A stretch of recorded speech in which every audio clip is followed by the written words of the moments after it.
Hi everyone, I'm Dr. Z. I'm a clinical psychologist specializing in transgender care. Welcome to my channel. Today I would like to share with you something that I have also observed over the course of my clinical practice.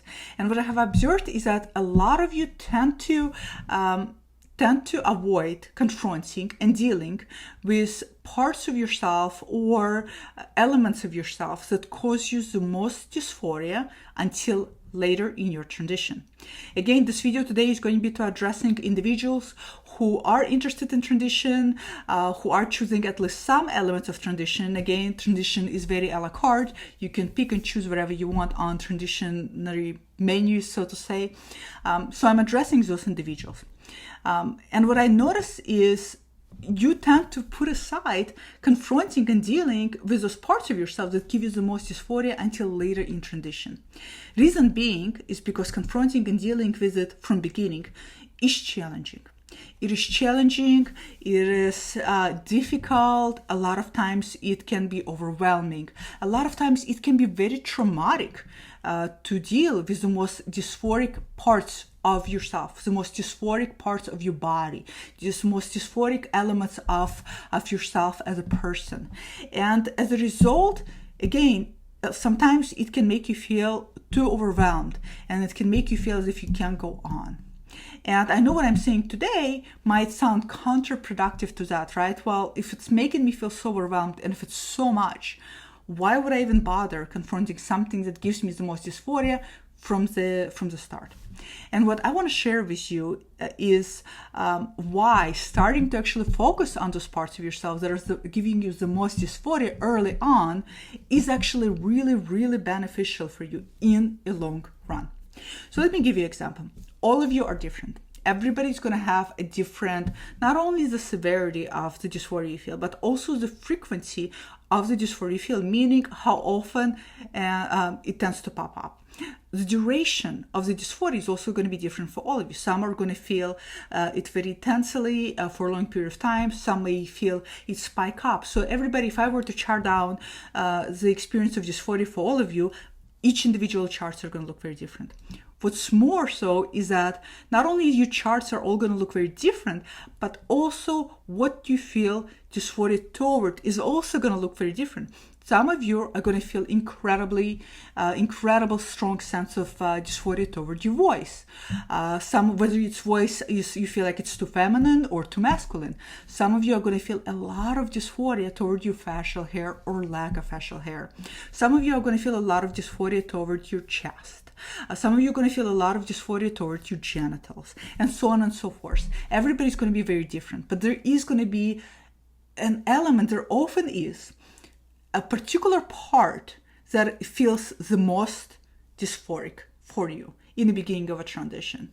And usually what I notice is that people tend to avoid it. And I noticed it even more in the comment section on my last video where I talked about the importance of starting voice therapy early, where a lot of you commented that the reason why you haven't is because voice gives you the most dysphoria. As a result, you avoid doing any voice training because you cannot hear yourself in your voice. You hate your voice and you feel very insecure practicing voice therapy even in private because you hear your voice and it's almost like re-traumatizing yourself by hearing something you don't want to hear. And I totally get that.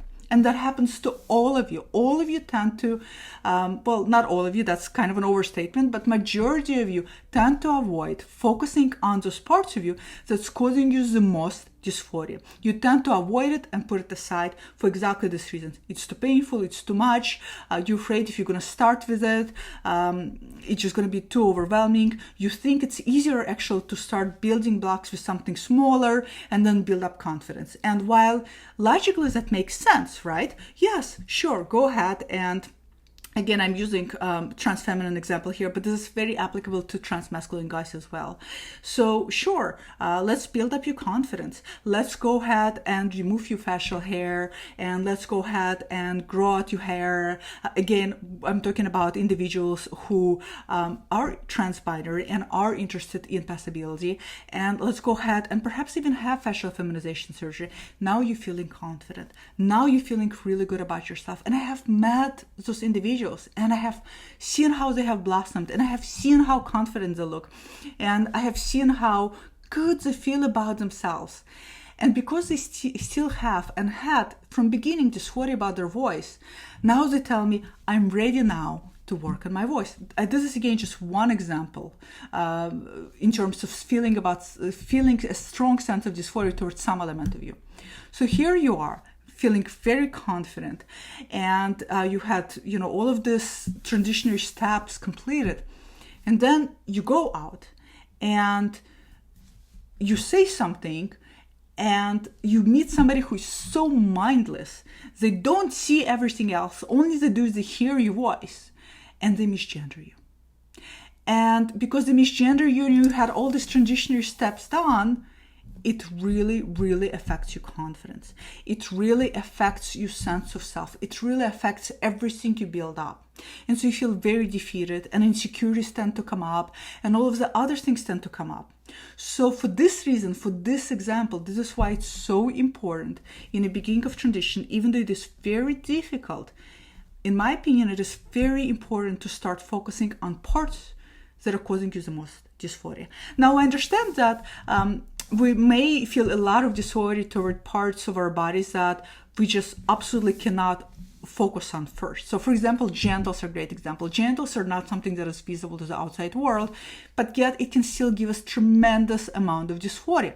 As a result, you may not necessarily have in the beginning resources. Nonetheless, and most importantly, you may not have been on hormones for a year, which is a requirement for bottom surgery. And so you can't really confront it. Yes, there is going to be some parts of you that you feel incredibly dysphoric about, that you can't really focus on for a lot of reasons. Nonetheless, the way you can still focus on your severe dysphoria toward your genitals is to talk about it. Is to talk about it with a therapist. Is if you cannot have a therapist for whatever reasons, financial or geographic, find an online support group. Journal about it. In other words, let it out of yourself. The more we keep something within ourselves that we see as severe discomfort, and a lot of you, it's not only severe discomfort, it's sometimes borderline hate. Sometimes you hate those parts of yourself that you feel a lot of dysphoria toward. So the more we keep it inside, the more it tends to have a hold on us. So it's really important to let it out, even if it is in a ways where you can't concretely do anything about it, but you can do something about it more through the mental work, and that will free up headspace. But it's really important, again, in my opinion, to focus on things you feel a lot of dysphoria about first, in any capacities that you can. So if you feel a lot of dysphoria about body hair, start going through the body hair removal. If you're trans guy and you feel a lot of dysphoria about your chest, if you can get ready for top surgery, which by the way doesn't require hormones, then that would be the way to go. If you cannot have top surgery, and maybe then you can get a binder and start binding. So start doing little steps that will alleviate the dysphoria. Do not wait until your confidence builds up to deal with that part, because in my experience, what I have observed is that yes, the confidence does build up, and it's a wonderful thing. But that part is so strong and has been not dealt with for so long. It has been neglected in the sense that you avoided it and you haven't talked about it and you just put it aside. It comes back that much more stronger, and as a result, it does affect the confidence. Again, this is just a generality. It doesn't apply to everybody, of course. Everybody is very, very different. Some of you are totally fine waiting until the last thing to address the most severe dysphoric parts of you. In my experience, I just have observed that with majority of people, it's better to address it early on from beginning versus waiting until later. And another thing about it is that if you can confront it early on, you already know that you have battled the most severe, the most distressed part of you that was kind of in a way held you hostage, the severity of dysphoria had. Knowing that you can combat it gives you tremendous amount of confidence, knowing that you can combat other things in your transition if there's other steps in your transition that you plan to undergo. So it all goes hand in hand. So it actually builds up confidence much more nicely versus going the other way around. It's almost like flipping the pyramid. So hopefully this is helpful. This is just something that I have observed. Again, I can't mention this enough in all of my videos that I'm talking to individuals who are interested in transition. I'm talking to adults. I'm talking to people who are experiencing dysphoria. I'm not talking to individuals who are very comfortable with themselves, who don't care about passability, who don't care about societal perceptions. If you're one of those people, that is great. You know, the reality is that a lot of people who identify as transgender do care about those things. So this is just my 2 cents for you guys that I have observed and I wanted to share with you. Don't hesitate to start with those things early. And if you feel like it's going to be too traumatic to start with those things early, find support. Find support that can help you through this period, because it will equally be as traumatic later on, if not more so, because you'd be so further along in your transition, and you don't want to tear apart what you built, and I don't want you to tear apart what you built. Comment below, let me know. Are there something that you feel incredible sense of dysphoria and you're avoiding it? Share below why you're avoiding it. If you did exactly this in the beginning of your transition, if you focused on things that cause you the most dysphoria, come below, let me know how did that unroll in terms of course of your dysphoria. Share below, comment, and I'll see you guys all next time. Bye.